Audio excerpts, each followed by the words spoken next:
Assalamualaikum warahmatullahi wabarakatuh. Perkenalkan, nama saya Muhammad Firdaus Firmansyah dari Prodi D3 Teknik Informatika PN DKU Sumeneb. Di sini saya akan menjelaskan tentang definisi dan cara menemukan masalah dalam penelitian dari mata kuliah Bahasa Indonesia atau TTKI Tata Tulis Karya Ilmiah. Langsung saja saya akan menjelaskan. A. Pengertian masalah dan jenis-jenis masalah dalam penelitian.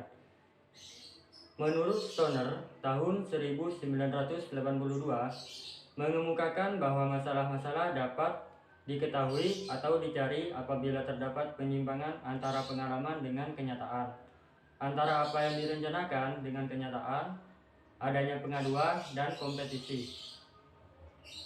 Menurut Surya Brata, masalah merupakan kesenjangan antara harapan dengan kenyataan, antara kebutuhan dengan yang tersedia, antara yang seharusnya dan dengan yang ada.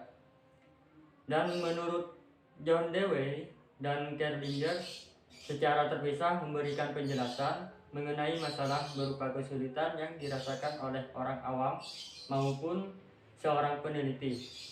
Masalah dalam penelitian diekspresikan dalam bentuk kalimat tanya, bukan kalimat pernyataan. Masalah dalam ini selanjutnya dijawab melalui penelitian. B. Sumber masalah dalam penelitian. Pada permasalahan dalam penelitian bisa saja berasal dari berbagai sumber, bergantung dari banyak hal seperti kebutuhan yang mendesak saat itu, keinginan peneliti, dan keterbatasan teori atau konsep, dan lain-lain. Menurut James H. Macmillan dan Schumacher, masalah dapat bersumber dari 1. Observasi. Masalah yang muncul dari observasi merupakan jenis masalah yang didapatkan dari pengamatan pada sebuah objek terkait dari banyak kuantitas atau kasualitas. Sebuah fenomena dianggap sebuah masalah jika hal tersebut sudah terbatas atau tidak sesuai antara keharusan dan fakta yang ada di lapangan. Masalah dalam bentuk observasi ini kebanyakan berasal dari hubungan antara beberapa aspek yang belum memiliki penjelasan memadai karena hal tersebut dilakukan begitu saja tanpa ada pertimbangan ilmiah. Sebagai contoh, masalah dari hasil observasi dalam penelitian. Pendidikan adalah seorang pengamat mengamati guru sudah mengajar sesuai dengan pendekatan saintifik di dalam kelas. Namun ternyata setelah dilakukan pengukuran terhadap keterampilan proses sains peserta didik, ternyata hasilnya berada di bawah rata-rata. 2. Dedukasi dari teori. Banyak hasil penelitian akan menghasilkan banyak teori, dan biasanya beberapa teori akan saling menguatkan atau saling melemahkan satu sama lain. Kebenaran dari teori ini tidak hanya benar terhadap rasio, tapi juga harus dibuktikan secara empiris atau pada praktiknya di lapangan. Tujuannya untuk mengetahui teori tersebut berlaku untuk objek dengan karakter yang berbeda dari tempat di mana teori tersebut dikembangkan. Ketiga, kepustakaan. Pada laporan penelitian sering juga menyampaikan rekomendasi kepada penelitian lain tentang apa yang perlu diteliti lebih lanjut. Hal ini juga menjadi sumber untuk menentukan masalah yang perlu diangkat untuk diteliti. Keempat, masalah sosial. Masalah sosial yang ada di sekitar kita atau yang baru menjadi berita terhangat atau hot news dapat menjadi sumber masalah penelitian. Misalnya, di sini adanya perkelahian antar sekolah, menimbulkan berbagai dampak bagi sekolah dan warga sekitar.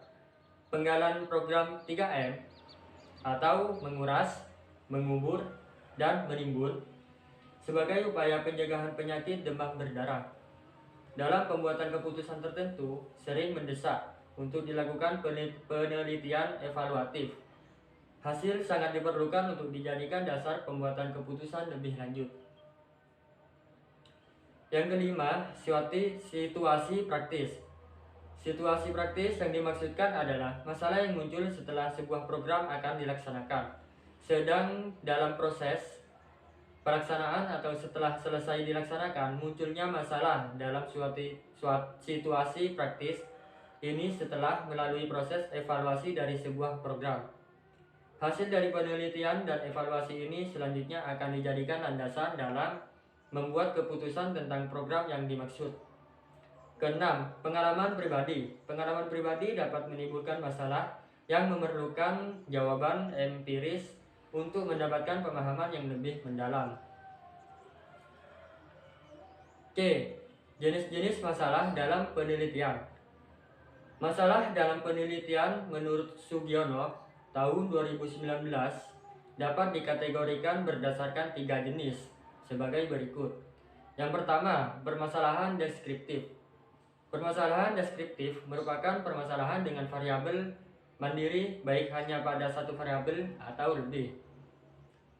Dalam penelitian ini, peneliti tidak membuat perbandingan variabel yang satu pada sampel yang lain. Contoh permasalahan deskriptif. Seberapa tinggi minat baca dan lama belajar rata-rata per hari murid-murid sekolah di Indonesia? Dan seberapa besar efektivitas model pembelajaran jika terhadap prestasi belajar siswa? Yang kedua, permasalahan komparatif. Permasalahan ini merupakan rumusan masalah penelitian yang membandingkan keberadaan satu variabel atau lebih pada dua atau lebih sampel yang berbeda pada waktu yang berbeda.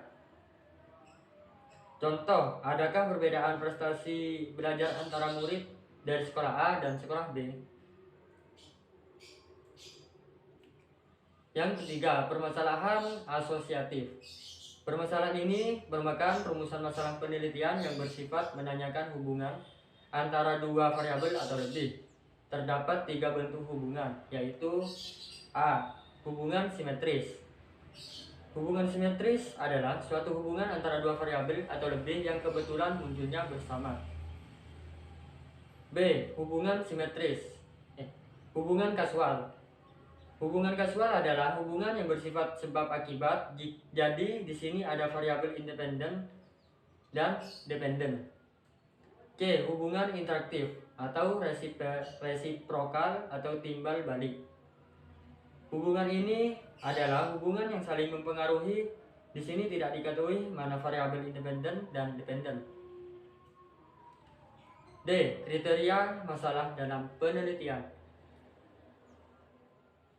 Kriteria masalah dalam penelitian ada 3 kriteria untuk menentukan permasalahan yang baik dan pernyataan masalah yang baik, yaitu yang pertama, masalah harus mengungkapkan suatu hubungan antara dua variabel atau lebih.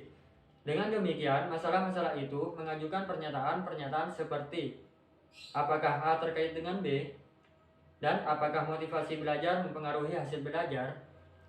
Dan yang kedua, masalah harus dinyatakan secara jelas dan tidak ambigu dalam bentuk pernyataan atau pertanyaan.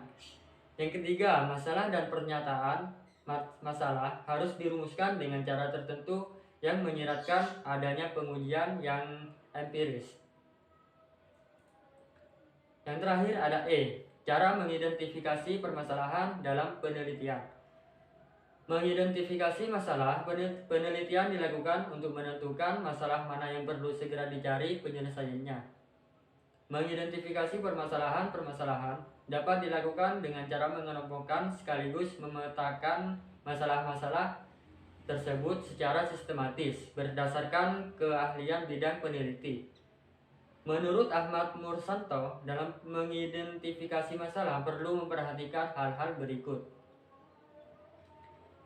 Esensial, yaitu masalah yang akan diidentifikasi menduduki urutan paling penting di antara masalah-masalah yang ada.